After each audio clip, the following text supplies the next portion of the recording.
Welcome to Modern Anarchy, the podcast featuring real conversations with conscious objectors to the status quo. I'm your host, Nicole. I tried to keep her quiet, but she's screaming inside of me. I tried to keep her hiding, oh, shut up. I tried to keep her quiet, but she's a wild, wild woman. On today's episode, we have Michelle Janikian. She is a psychedelic journalist. Together, we have an amazing conversation, and truly, I think this podcast would be great for anyone who has either never done psychedelics before and wants to learn about them and get a real learning moment about them, not just your friends saying, go do these drugs. Or B, you love psychedelics and you're sick of having to explain how powerful and amazing they can be to other people and you wanted it compact in one episode. It's right here. Or if C, you have had any mental struggle in your life with learning to love yourself, then I think this conversation is for you. So I think pretty much covers everybody in the entire world. So send it to a friend, you know? So if you're any of those, then you should tune in. Thank you so much for coming on to the podcast. It's lovely to have you. Thank you so much for having me. It's an honor. Okay, so for the listener who doesn't know who you are, how would you describe yourself?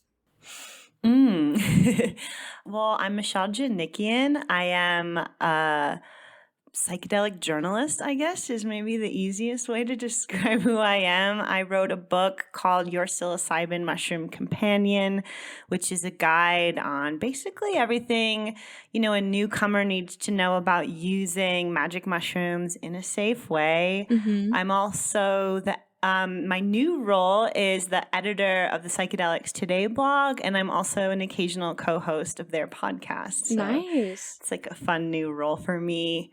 But yeah, I'm pretty deep in like the psychedelic media and education world is my whole game. Yeah, and your book, it is like, I feel like the go-to book for anyone who doesn't know a lot about psychedelics. Cool, thank you. Yeah, it's pretty new still. It's only been out about a year and a half. So that's still like kind of weird for me because I just deal with all these like, really old school psychedelic researchers all the time. And I feel like such a newbie, but I do. I'm glad that I can provide that resource for people. Thank you. Right. And it's completely different than The Psychedelic Experience by Timothy Leary. I don't know if you had tried to read that, but it is a lot of just all over the place ideas that were not as, helpful, digestible information that you provide. Funny. That's a funny way to put it. But that was a big motivator for my book because like the information that I put together for that book, it wasn't new. I didn't invent it. It exists out there. And people like Timothy Leary really set the foundation for what I was able to do. But I also felt like all the psychedelic guides and information out there was really heavily just through a particular lens that is hard for newcomers to identify with, whether it be really spiritual or really just weird, which I love, but a bit woo-woo. And the average, I was thinking, what would my mom relate to, when I was writing this?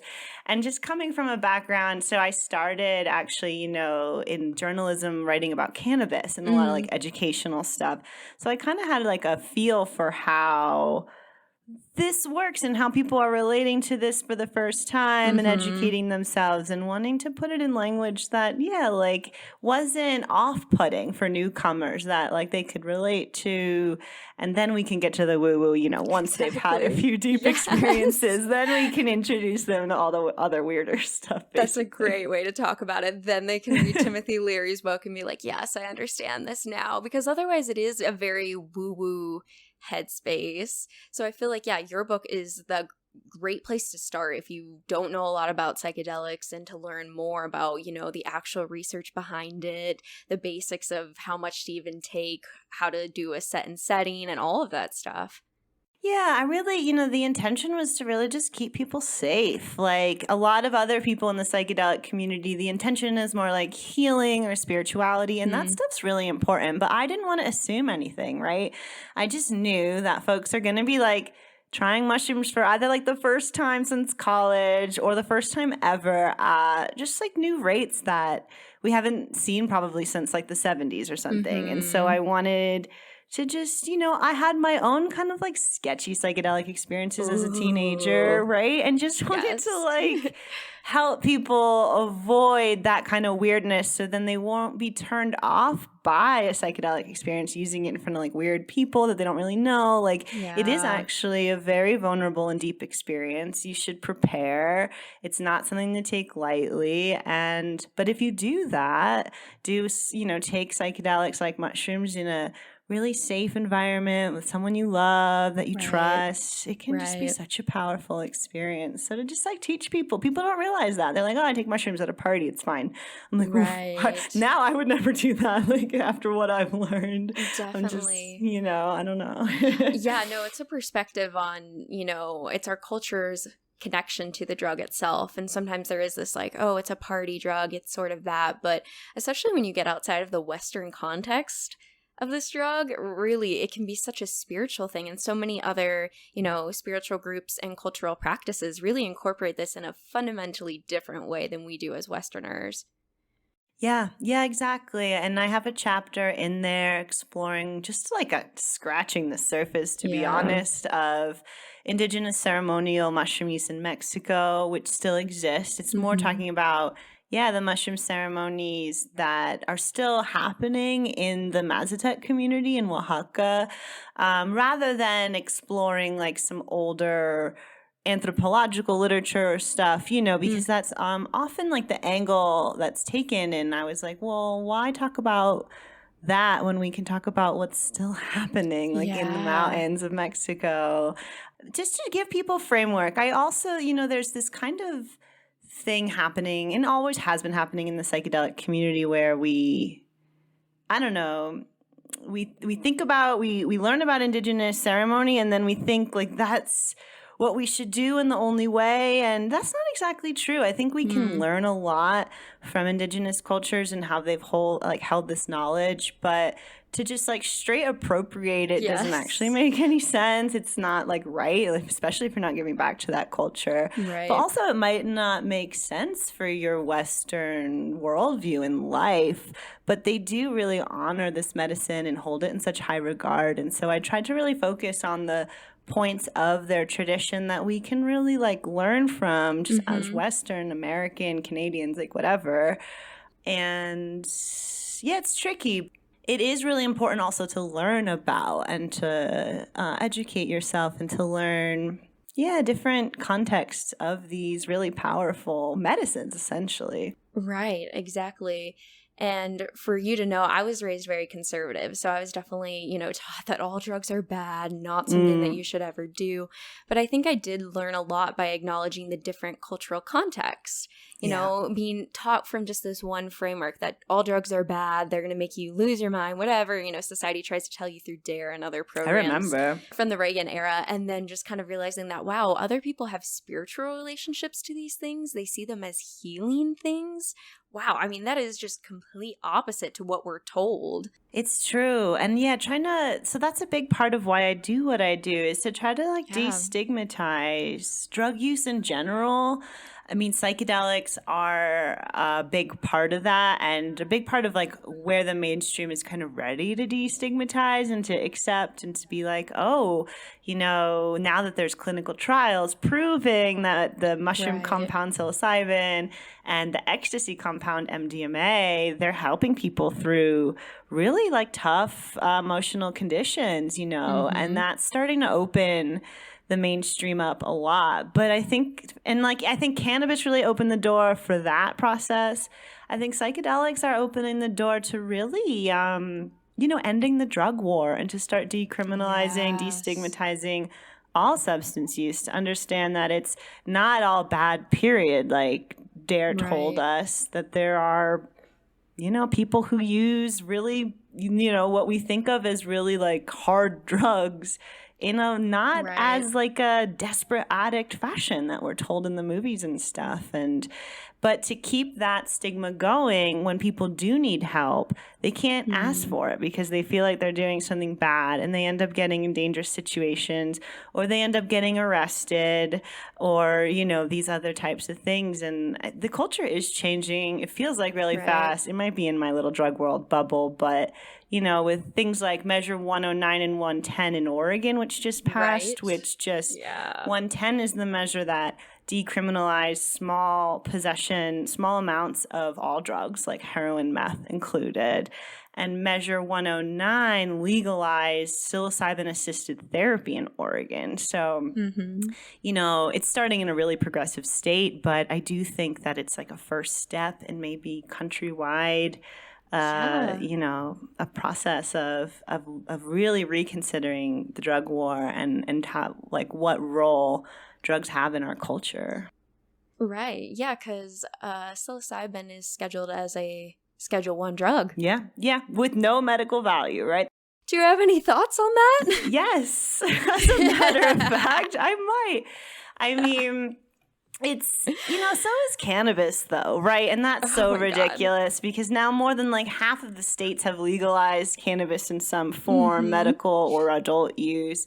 Psilocybin's up there as Schedule 1, MDMA, you know, a lot of substances that have decades of medical research behind them. So it's clearly that these laws are not based on science, which I think is like one thing that, we have to really recognize as a culture. It's hard because you think the laws are in place to keep us safe and comfortable, but not always. Sometimes they're in place to keep people of color in jail or to keep our systems of white supremacy, like, you know, continuing. And so, you know, not just that they have medical value, like they have a lot of value, and putting them in Schedule 1 just causes a lot of problems. And I mean, I do believe psilocybin has medical value. It's been proven lately in like Johns Hopkins University, UCLA, NYU. They're all putting out a lot of really interesting studies on psilocybin for things like depression, end-of-life anxiety.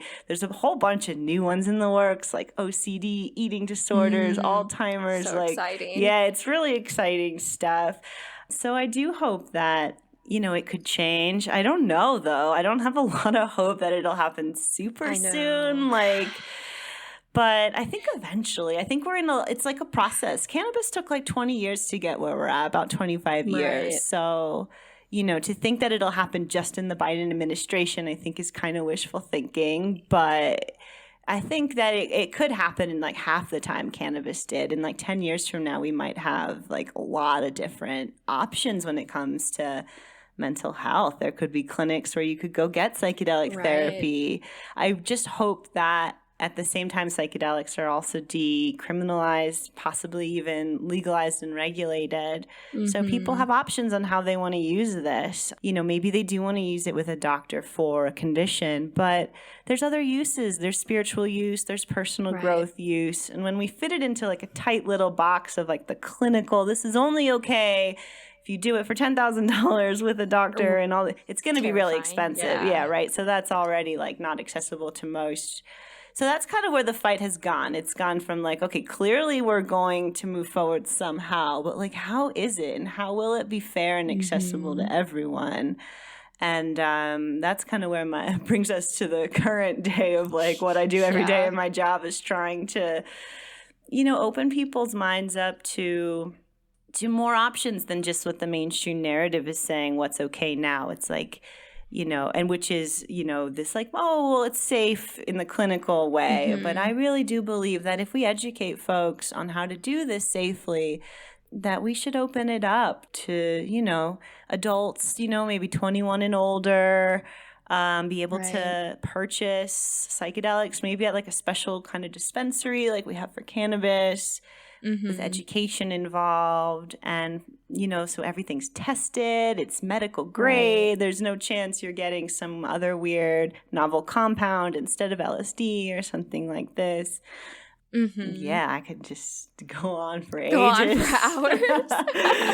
No, I love it. I mean, you should, and you should. You are the specialist on all of this. But yeah, it just breaks my heart that there's been so many years of research that we could have been doing as a country on psychedelics and the potential medicinal values that it could have for our society, instead of just putting it in this black box that we can't even tap into. But unfortunately, because it's in that Schedule 1, a lot of people look at psilocybin and other psychedelics the same way they look at other drugs, and really like put them all in one box and say they're all this, they're all super addictive, they're all these things. And now there's just such a stigma that I feel like we're trying to pull away one research study at a time. Just like, this is not what's happening, you know? Yeah, that is a lot of work. It's true. It is kind of sad, especially when you see like how effective like MDMA is for PTSD, for instance. Like, wow, we could have been helping people with PTSD this whole time, but instead we just decided that, you know, because it alters your consciousness in this way that makes politicians uncomfortable, we've had it illegal and totally inaccessible for so long. I know. And I think that there's so much to it, like, especially how we're seeing like mushrooms and ayahuasca help folks out of like really like years of depression. And like it's really starting to make people question like, what is depression? Like, why do I feel this way? Like, you know, is it this kind of like brain chemical imbalance like we were taught in Prozac commercials like in the 90s? Or is it more my life choices and the way I talk to myself? And is this changeable, like without a daily medication? Is it more something that I can work on? And it's turning out to be a little bit of both, right? It depends on the person and their specific, you know, neurochemistry and everything. But I think it's really helping people like reanalyze how we think about mental health, how we treat it, how we treat ourselves. It's teaching me so much, like not only just like reporting on this world, but, you know, doing my own work with psychedelics, opening my mind up so much. And I'm really grateful I get to do it on like a personal and professional level. So it's a lot of pressure too sometimes, but yeah, it's fascinating and it's beautiful and it's scary, but it's really inspiring. Like every day, it's so exciting. You're an explorer, which is really exciting. Yeah, it's scary. I want to ask you too, what was your first time with psychedelics? If you have a story or what messages you heard? Yeah, I do. So my first time with psychedelics was mushrooms. I was young. I was 17. And now I'm 32, so like a lot of time has passed in between then and doing a lot of processing of that first trip. Right. So basically I write a little bit in the intro to my book, but I had no idea like what mushrooms were like. I had no context for like any of this work. I liked cannabis. I thought, oh, this is like the next step or something. I don't know. That's what they warn against. Right? Literally, sorry. No. Not a gateway drug, more of a mind opener. Cannabis. Yeah. But so I had this, you know, I had no idea what I was in for, and I ended up basically by myself because I didn't know how long it would take to kick in, and I basically had to like go home by midnight to meet my curfew. Oh, no. And that's really when it started really kicking in. And I spent most of the night in my childhood bedroom looking in the mirror. And that sounds like kind of terrible, but actually it was beautiful. Really? Like it was the most powerful thing that had ever happened to me, you know, as a teenager in New Jersey. Like I had just no idea how narrow my way of viewing the world was, like how stuck in like very pretty rigid like thought patterns I was every day. I was pretty depressed already just as a 17-year-old. I was already, you know, on and off like antidepressant and anxiety medications. And none of them were really working. I was struggling with an eating disorder, as a lot of girls in like the mid-2000s were, and still are, honestly, right? But it just was such a cultural thing then. And looking in the mirror that night, I just, for the first time in my life, really just loved myself, like unconditionally. It was so beautiful. And I just saw like what a special and beautiful and worthy person I am, and everyone is, though, like, not just me, like, and that I was really just holding myself back by, you know, really controlling my eating and like I was in this really rigid place and really just like hating myself and being stuck in these thought patterns where I never thought I was worthy or good enough or, you know, skinny enough or like whatever. And you know, and it was really powerful and it really opened me up and I got really into psychedelics. But funnily, like, because I had no context for psychedelics for mental health, like, it's not that all those things changed overnight, even though I, for the first time, experienced kind of freedom from them and it was really powerful. It wasn't until like almost 10 years later when I started getting into this like science and mental health aspect of it that I realized like the power of intentions and expectation and integration in this process. And so that when I did have these really powerful self-affirming, self-love experiences that I struggle to access in my everyday life, that I could use those afterwards to be confident, to remember that I'm a worthy person, to remember that, you know, when I am really down and low, because I still do, you know, get kind of like waves of depression and dread and anxiety, but now I have like this inner strength to remember that there's more to me in my life than that. That's not it. And it helps me get out of it a lot faster and it helps me so much. But yeah, back then I didn't really know all that and I just kind of like brushed over that part and then just like took acid next weekend again for fun. and then I had to stop eventually. I was going a little too hard. I couldn't keep up with college and stuff. And, you know, I put my psychonaut exploration on hold for a few years until about like 5 years ago, and I started getting back into this on more of like with a mental health expectation and intention, and that really does go a long way. It's so weird, actually. It's learning so much about the power of your own mind. Like, definitely. When you go into these experiences, so I talk a little bit about in the book if people want to learn more, but basically, you can like set an intention before you take a mushroom or any kind of psychedelic journey. And I try to actually keep mine pretty simple and open-ended. But people do all sorts of different like intentional work. And it really does guide your trip. It's there in the, like, it's kind of hard to imagine like beforehand how it'll affect things because it can go in a lot of different ways, but it really does help you, do this in a more like medicine work way where you, a more self-exploration, personal growth way where you can really learn things about yourself and mostly learn things, for me anyway, that I want to change. Or that's how it was in the beginning a lot. It was like, well, you shouldn't be so demanding with the people you love, or like, you shouldn't react like this, maybe, you know, things like that. And now my work's getting deeper, and which gets harder actually. But yeah, I mean, I encourage folks if they want to try this for, you know, personal spiritual growth, to think about what their intentions are. Maybe journal about it, write it down, maybe write yourself a little note kind of thing.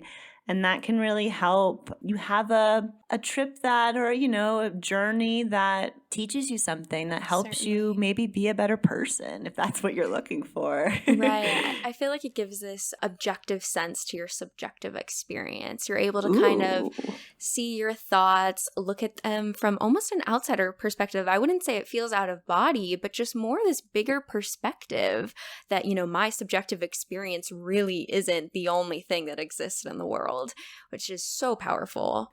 It's so hard to remember when we're just in day-to-day reality and I got to get everything done, everything's stressful, or like, you know, you get so stuck in your own emotional response to things, like, God, why is she so horrible to me, but then like, I mean, then you step out of that a little on the psychedelic experience, and then coming back, you kind of get a wider worldview sometimes if you're, you know, thinking about it, continuing to engage it, like, oh, maybe she isn't so horrible to me. Maybe I'm projecting my own jealousy onto her. Like, her experience is just as valid and real as mine. Oh my God, that's such a mind fuck every time. It makes sense too, given the neuroplasticity and the connections that our brain is making. I mean, yeah, you're going to be thinking in completely different ways, and we have science that proves that. Yeah, it's really cool. So, I mean, it's pretty new science. It's in one of the early chapters of my book explains like how psilocybin works. But yeah, like your brain makes all these new connections that it doesn't normally do. Normally in everyday life, our brain actually works in kind of rigid patterns. It's like, oh, we think about this. It's like, oh, walk the dog, do the laundry, get to work, da, da, da, da, da. And then when we let all of that go, like, you know, it's usually moderate to higher doses, honestly. Sometimes you still are in that space on lower and micro doses, but you can kind of start to let that go and to see things in a new way. And that's when, sometimes you get all these insights. We call them downloads sometimes in the psychedelic community. I know, me too. On like, you just get a wider worldview, and it's so powerful. And that's kind of why I not encourage anyone to do anything, but I wanted to write the book and make people more comfortable in this space, because it is so valuable and so powerful. And even if you're not looking for like spiritual growth or mental health healing, like just that perspective shift can just really help on whatever you're dealing with as a human. Right. Which is, and I resonate with that so much. And that's ultimately one of the main points of the podcast, right? Is like, let's get a bunch of different perspectives on all these different things that we think about, and just see how different people interact with them, how different people incorporate them into their life. And I think that's so important to not get so stuck with these like horse blinders on of our world.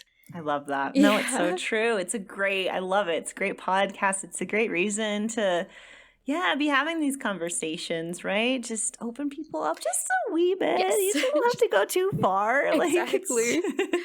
I think it's interesting, though, because when you were talking about the mirror for your first experience, if you had all these perspectives of really not liking your body, not liking yourself, it's interesting how you could look into the mirror and feel that joy. I would imagine some people might have a lot of anxiety looking into a mirror. How do you think you were able to connect that into such a good place on your first time, too? I have no idea. Okay, because I'm like, actually, wow. Mirror work. So this is like a whole thing that I didn't know about. But apparently, like, mirror work is a whole psychedelic like thing, and it's like not recommended for beginners. It's a little more intense. A lot of people don't like looking in the mirror on psychedelics.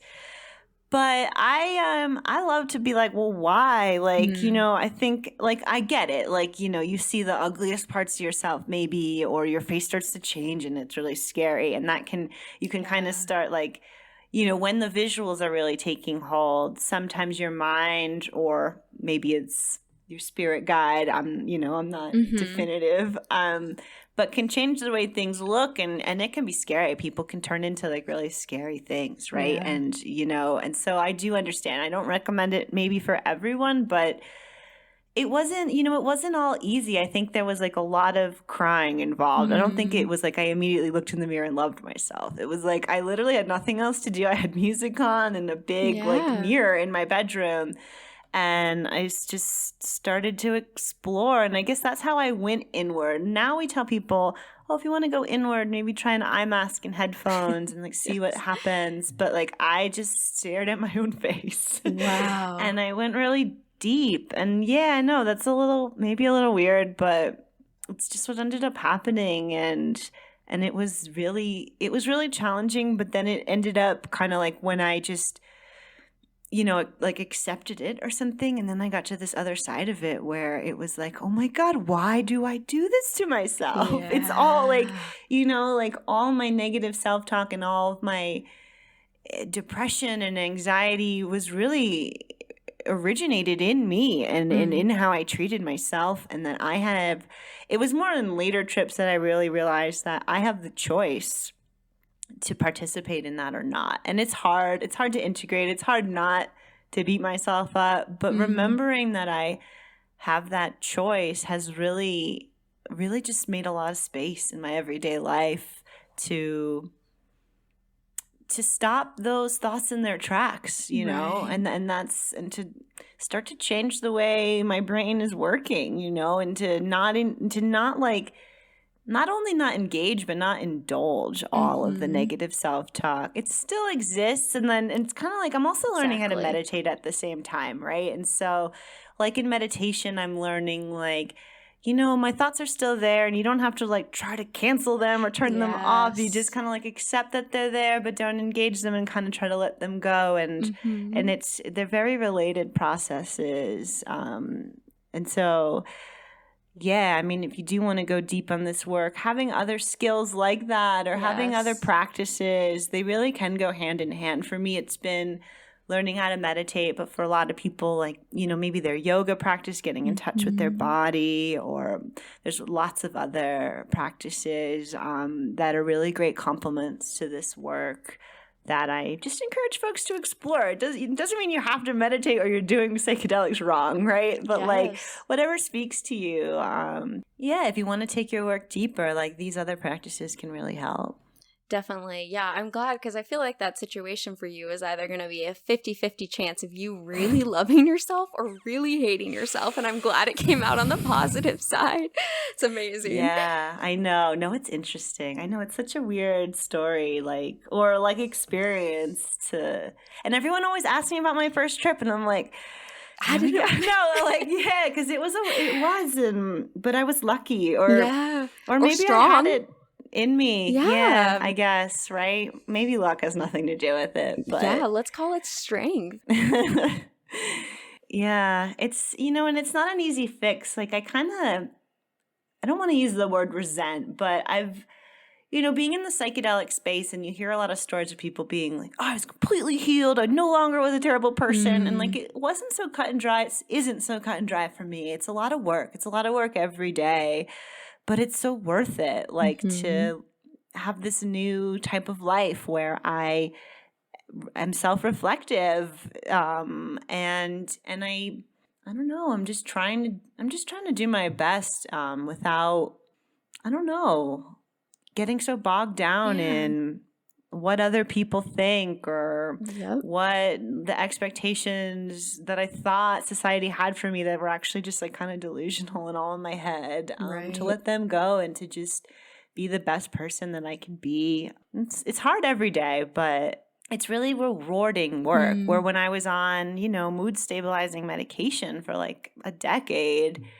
it wasn't like that at all. It was just like, power through, be stable, get your work done, and don't get too sad, and don't crawl up in a ball for 3 days. And because and then I just felt bad about myself that was my reaction to things. And it was just Right. this negative thought process. And, you know, I'm not a therapist, right? I don't know I don't administer this medicine to other people. I don't know how to guide them through their trips to help them, because I found all this stuff through my own work. And I do believe that most people can as well, if they're really open and willing to it. You'll find out on deeper trips if you actually are resisting. Yes. And you don't want to change. And I think that comes up for a lot of people. And you can still work through that, right? Or you can, you know, people figure that out. I've definitely come up to that resistance myself and been like, well, why is this here? Like, what? And it's mostly fear, I think. I'm afraid. But it's worth facing that fear. Yeah. What do you feel like you're afraid of? Oh gosh. I had this really deep trip only a few months ago that I'm still processing, where I realized I'm like I deal with a lot of anxiety. I'm a shy person, but then like it does border into like kind of, you know, not healthy behaviors. I'm like avoiding stuff and things, right? And so that's when it turns into anxiety. And I've been trying to get over it. I just want to like let it go and just be a confident person. And Yeah. and what I saw on a pretty deep trip a few months ago was that I'm like afraid of being a woman in public. Like, I don't know. It's fucking terrifying. Yes. Can I just say yes to that? I've been reflecting on that too. Like, I'm just always paranoid, but I would love to hear what it is for you. Yes. I mean, just being in a woman's body. I think that I'm always on guard, like that someone's gonna just like invade my space and do something weird and follow me home or like whatever. And it's not that I'm even like that traumatized. Like, I don't have a sexual abuse history, but I've just, I was a young woman in New York City, and it's scary. It's just scary. Like, I don't know. I just feel threatened.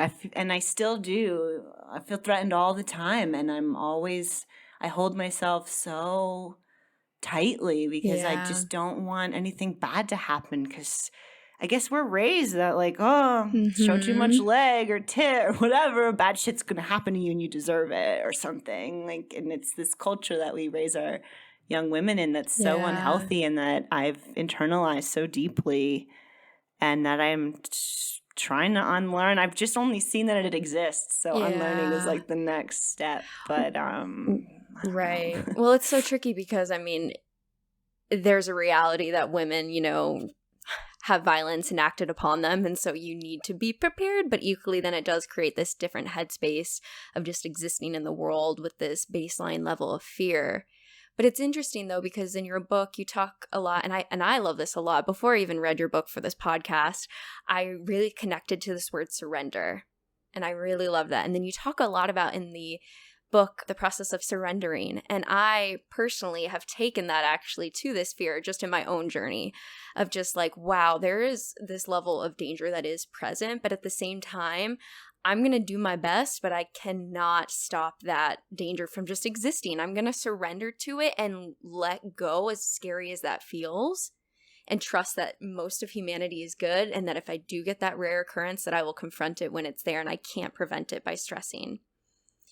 And I've been trying. I mean, that's me and my own internal work. But I mean, I feel like psychedelics and that process of surrendering to our control and all of our headspace might be very connected to how you could move through something like this.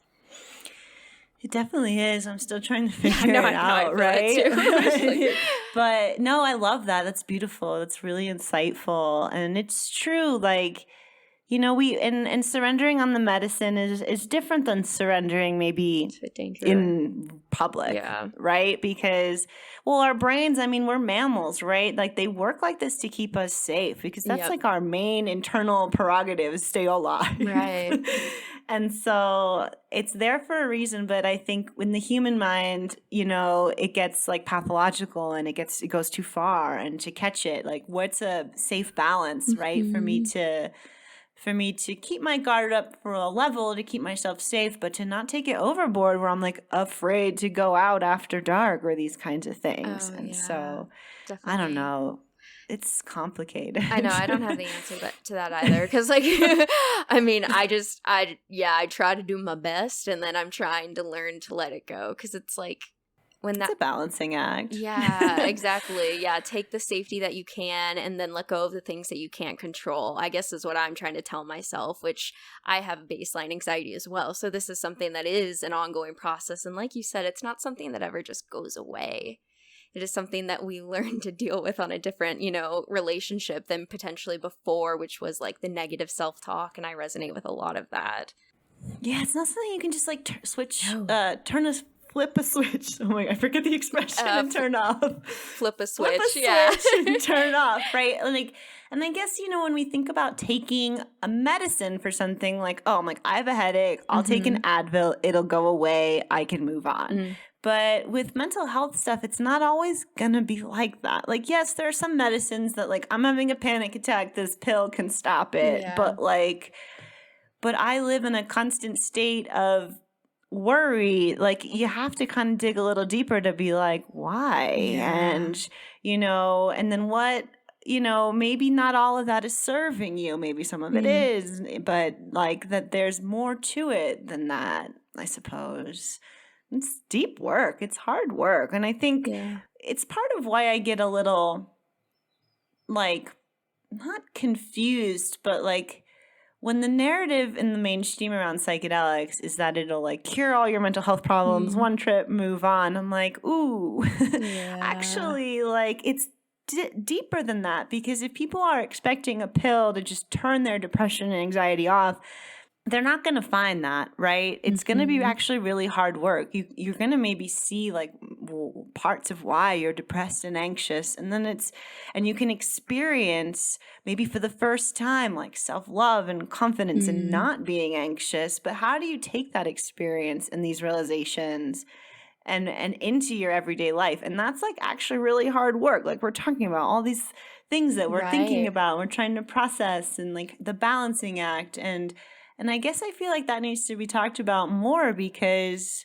otherwise people are going to be pretty disappointed by how the psychedelic experience affects their mental health. If we set up these expectations like it's going to solve all of their problems and it doesn't, like that also can, make people feel even worse. And exactly. But to explain what the process is, like, yeah, this is a really big experience that you will be using to work on stuff inside you for months and years to come. Good luck.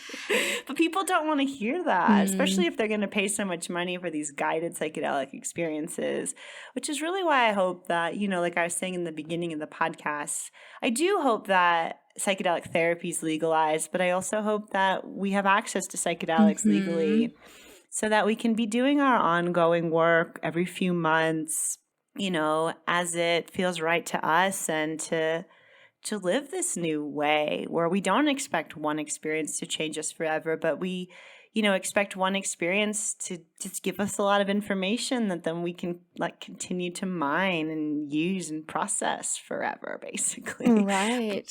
It's harder though. Certainly. And I know you said you struggled with your confidence. I think this is very interesting because you also wrote a book. How did you get there? That's an interesting space, to be that person and to feel, and, writing a book is no easy feat, so like you got to take multiple steps of trusting yourself to start a project, get through the project, sell the project. Like, how did you get into that? It was so hard, to be honest. I struggled through the whole thing. Really? Yeah. It was actually the most miserable year of my life. Okay, tell people that. We don't talk about this. Yeah, like, writing the book was so hard. I had crazy imposter syndrome the whole time. I really didn't, I even write a little bit about it in the intro. I'm like, I had a trip where I was like, oh my God, am I the person to write this book? Like, fuck, maybe not. Like, what am I doing? And I still did it. Hell yes. I just knew I knew I couldn't give up, because that was just my anxiety, like taking control. But it was the hardest thing I think I've ever done. Wow. It wasn't easy. It really ripped me up inside, but luckily I didn't take it out on the people I love around me and didn't totally uproot my whole life, because that could have really easily happened also. But I mean, I always wanted to write a book, and I still want to write more. And but the thought of embarking on another book is also terrifying. And certainly, and I'll do it eventually. But it's really, really hard. And if people say otherwise, they're lying. No, I'm just kidding. But probably. I maybe I wasn't even ready to do it. I was quite young when I started. Writing a book at 30 is pretty young, even though there's so many pretty young authors nowadays. But I did it anyway. But yeah, it was really challenging. What was the first thing that really finalized for you that you were going to do a book?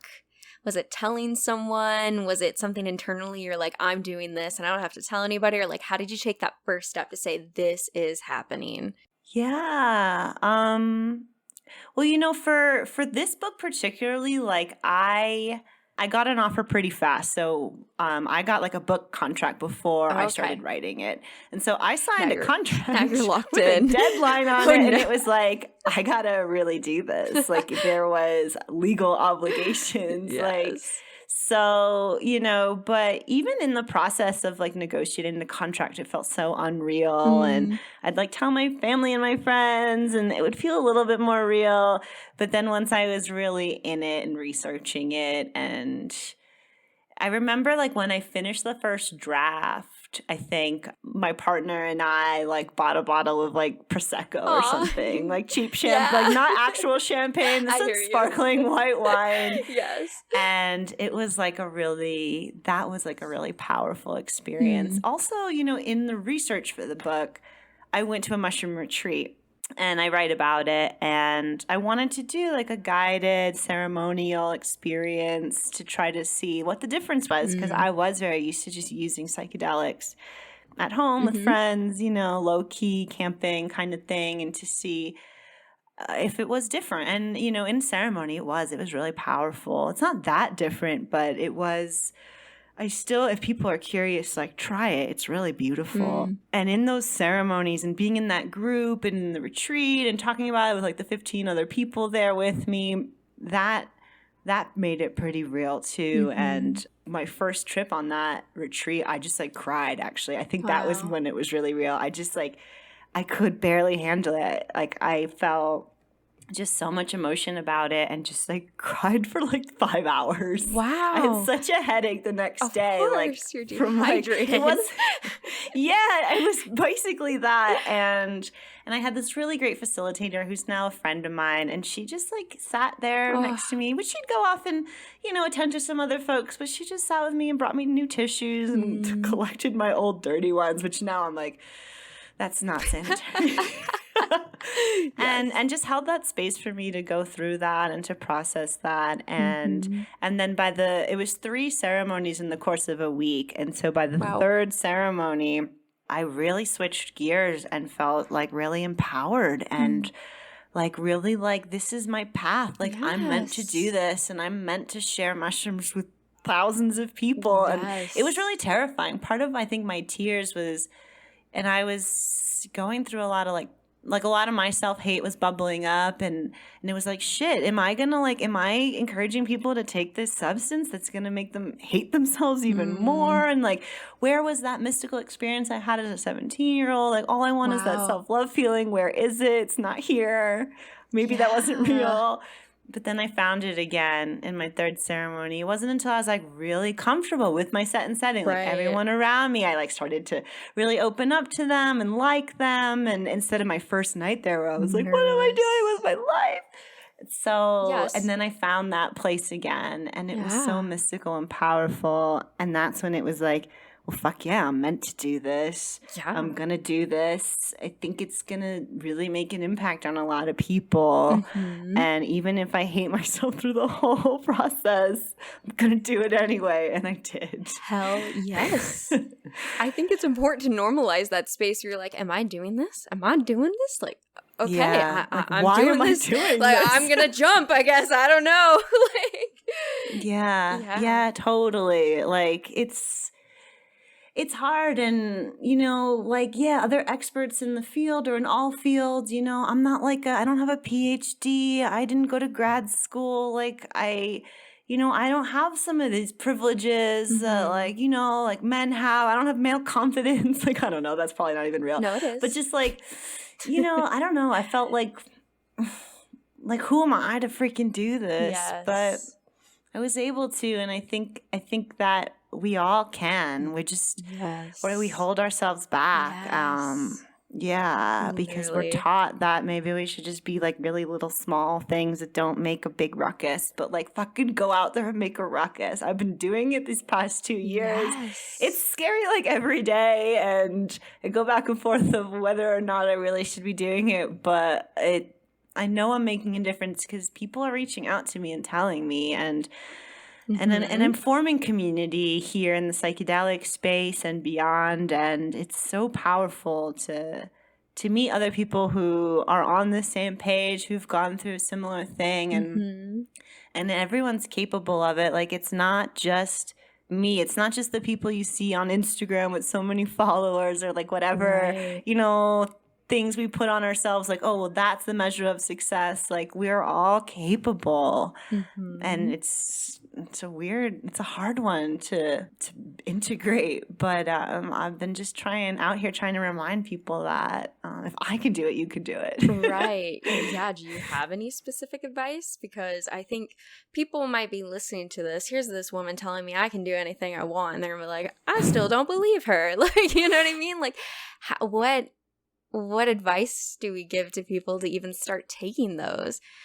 I feel like the first step never feels right. Yeah, it's really just blind, you know. You're just like, gonna step this out here, see how that foot lands, and if it doesn't feel good and it doesn't resonate with your soul, then walk in a different direction, right?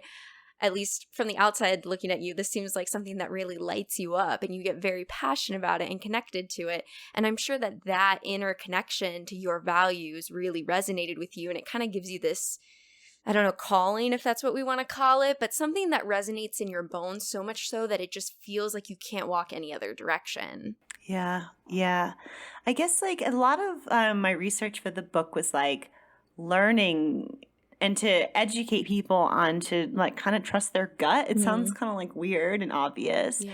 And I know sometimes like, because I get stuck here where I'm like, is this my intuition, or like, should I trust my intuition, right? Because I'm like, or is this like a delusion? Am I projecting some kind of weird shit onto people? Or anxiety. And or anxiety, or is this just my anxiety talking? And like, I don't have a really straight answer. Like, to just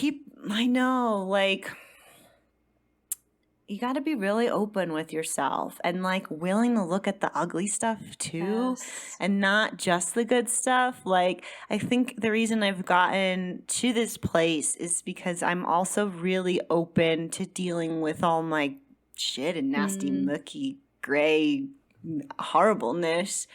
Because if you're not willing, I guess we call it the shadow in the psychedelic community. I'm like, what am I talking about? Because if you're not willing to experience both sides, or to deal with both sides of yourself, I don't know if you will find, the inner confidence. Like, if you refuse to deal with your shadow, right? And like, and this stuff that makes you feel shame and embarrassment, and to like dig into it and to accept it and to try to change it. But for me, it's been, some psychedelic work, journaling, meditation. Right. I think for other folks, like coaches and therapists can help you muck through it and try to see through like what's really going on here, what's real. And I definitely know that that's like a really useful part of this. And there's a lot of like, they're called like integration coaches and therapists out there. They can't give you psychedelics, but they can help you process your psychedelic work. And that can be really helpful for folks. Also, like finding community, either in like the psychedelic space or out of it, but being able to like talk about this stuff, either in like a psychedelic context or just in like a I'm doing inner work context, and this stuff is coming up, and like I'm realizing my biases, and like, and to have an open community who's also doing like that work and who want to, change themselves before they can change the world, right? Like, and there's support groups. I mean, the internet is actually like a weirdly good place, especially in this like not post-COVID era, but in this era where now so much is online, like you can find more community and stuff. I don't have all the answers. I wish I did. Like I'm just figuring out for myself, like, but I feel you. I wish I had a more.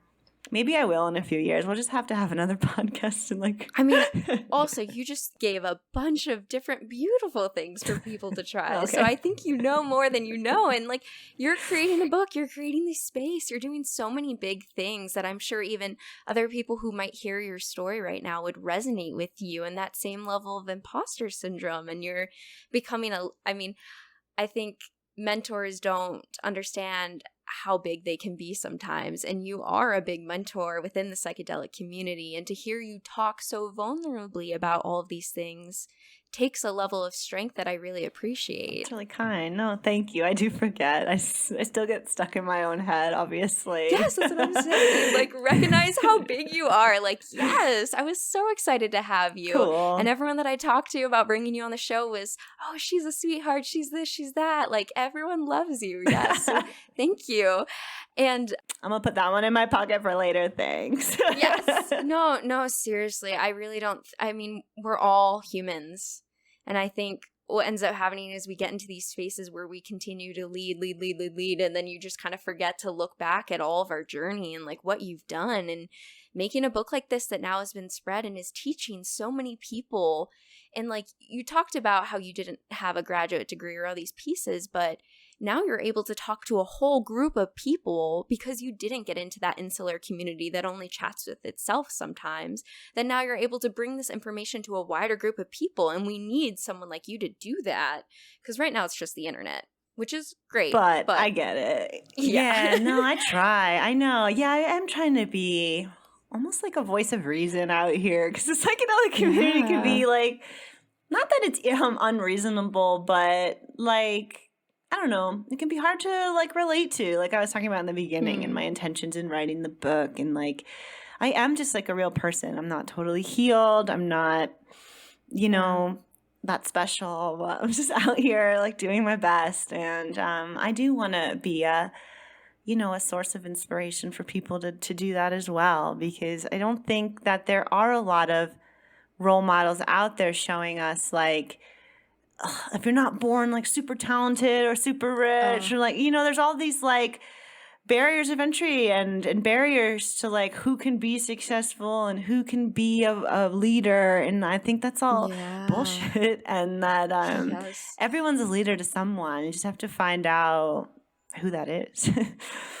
Right. Exactly. Do you feel like you've received any pushback or oppression as a leader in this space? Because this is a stigmatized topic, at least within America. Do you feel like anyone's giving you a hard time? Not really, but I do kind of live in my bubble. So, there could be that I have no idea about. Like, I'm sure. Like, I don't read a lot of the comment sections on things because it just makes my stomach go like. But like, hey, that's self-care. Right? Like, that is self-care. Just avoid it altogether. I mean, not all of it, but like, sometimes, But no, I think like. At first, so like when I was writing the book and I was first reporting in the space, I did get like a little bit of pushback from more established members of the community to just be like, who are you and why should I talk to you? Basically like looking for sources. And that was hard and just like hit my self-esteem. But I also like see through it. And now on the other side of it, when I catch myself doing that, it's like, wow, like shit, I shouldn't treat this like reporter who's new in the space like they don't know anything, because that hurt me so much when people did that. Like, that's not cool. And so just like being aware of like, now that I am in a position of more power, like how do I, use that for good and treat everyone like a human? Because it's freaking hard when you're just like busy and a lot of people want to talk to you and like, they all matter. Okay, deep breath, we can do this. Like, exactly. We all matter. I love, that's a hard space to hold, but it's what we should aspire for, right? Yeah, so it's tricky, but it's doable. It's time consuming. It's energy consuming. It's emotionally consuming, but it's worth it to like live aligned with what I feel is right? But yeah, it was hard at first. I think it was partially some of my insecurity though. Like, oh, is that a really curt email, or am I just so insecure that the fact that they didn't write me a book back that like I don't really matter to them? And like, I know it's so tricky. It has been really interesting being on this other side. Also, like as an editor for the first time in my life, I've only been an editor for like 2 months, but I've been a writer for like 5-7 years, and editors hold a lot of power. And it's really scary. And now being on the other side and being able to like coach writers through both like making their writing better, making their pitches better, commissioning great work, giving them feedback in a sensitive way, like it's teaching me so much. I'm so grateful for it. And I actually really love this new role and being able to put great work out there by like diverse people in the community and beyond, to be able to lift up folks that I see myself in or that I just see so much potential in is so beautiful, and less pressure on me to create new things all the time too, which I love, to just have like a hand in their creative process. And it's inspiring me so much. So hopefully another book will come eventually, but I need to kind of keep I'm breathing. sure. I kind of still need a break. Yeah, definitely. Take that self-care. Do you have any advice for someone that wants to support the psychedelic community but doesn't really know where the best place to do that is? Ooh, that's such a good question. I guess think about like what aspect you'd like to support. Like, is it decriminalizing psychedelics? Because then you can, there's lots of like local initiatives in cities and states that you could like help with petition signing, things like that. Also like psychedelic equity and justice, like is that really important to you? There's a lot of great collectives starting. Like I have some colleagues in Oregon, the Fruiting Bodies Collective and the Psychedelic Equity Collective are both trying to make sure psychedelics can be accessible to everybody, right? Not just like the affluent class that can afford really boutique therapy. Right. There's a lot of different options. Is it the healing aspect? Like you could donate to organizations like MAPS or USANA who are moving forward with clinical trials, proving that these substances have medical value. You could give back to Indigenous communities.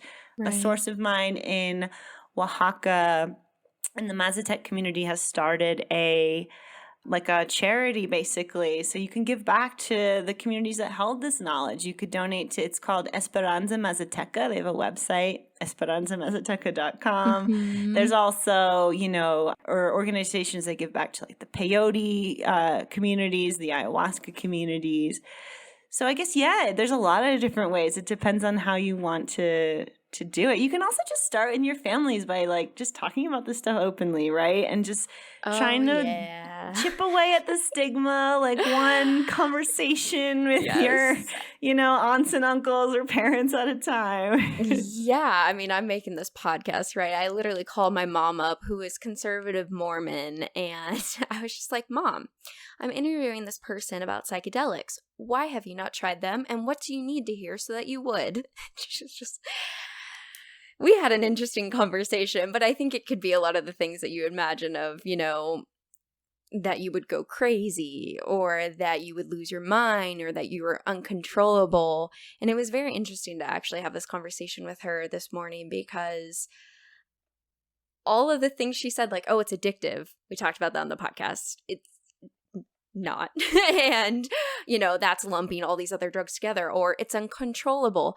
Well, a lot of different drugs are uncontrollable at high doses. We're going to take a lot of alcohol, legal substance, super uncontrollable. She's like, I don't want people tripping on psychedelics while driving. And I'm like, nor do we want people driving on high doses of other substances like alcohol. It's very interesting how psychedelics has gotten this space. And so, yeah, part of the work of changing the world really is having these one-on-one conversations because we really don't, always see the ripples of how far those go out to change perspectives and change lives. Yeah, it's so true. Like the best thing, I think the easiest thing, if you can't like donate time or money, is just start to have these conversations. Be open about, how maybe psychedelics have helped you or even just like how they're just not the same as alcohol or something, and how it can be, both kind of like, it's more of like less of a I want to lose control and escape like you do with other substances. It's more of a I want to go deep and learn about myself kind of thing. And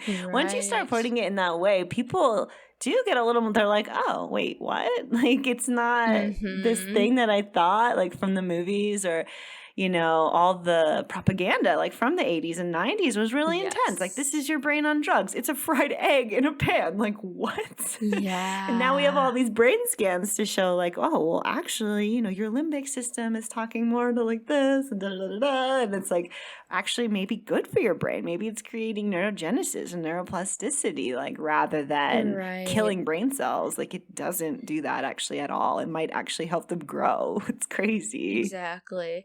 I mean, if it hasn't been said before, always take a critical eye to the government and what legislation is out there. Why is that out there? I mean, this is the same government that, equally prevented women from voting, people of color from voting. I mean, clearly has made multiple mistakes across the board. So it's always important to take a critical eye. And especially when you're looking back on now, the drug messaging that was out in the 70s and 80s. And then now we have science literally disproving all of those claims, theories, whatever. And it's just like, it's very important to always take a critical eye to this stuff. Yeah, no, it's really true. It's really, really true. Yeah. Is there anything else you'd like to say about psychedelics that, is important for listeners to know? There's a lot of great information out there if you do want to learn more. Like outside of my book, there's so many great organizations like holding virtual conferences, doing online classes, just providing free, articles and stuff that you can read online. Psychedelics Today, Double Blind Mag. There's lots of great resources out there that people can continue to educate themselves. And yeah, I'm not really sure, but I'm sure there's something. It's fine. Yes. No worries. You've done so much. And then one thing I ask everyone on the show, I know we talked about a lot of different things, but what is one thing that you wish other people understood was more normal? It could be anything. It doesn't have to be psychedelic. Could be emotions. Could not be emotions. Really, I open this up to just whatever thing you've struggled with before. You're like, damn, I wish more people knew. Yeah. Ooh, yeah. I wish I prepared something. I guess. I know. Do you? Go ahead. I'm like, I always wonder, should I tell people? But I equally like the raw response of people. Something that I wish everyone knew that just isn't talked about more. Yeah. I mean, one time someone talked about nipple hairs, men crying. Yeah, I mean, anything. That's a good one.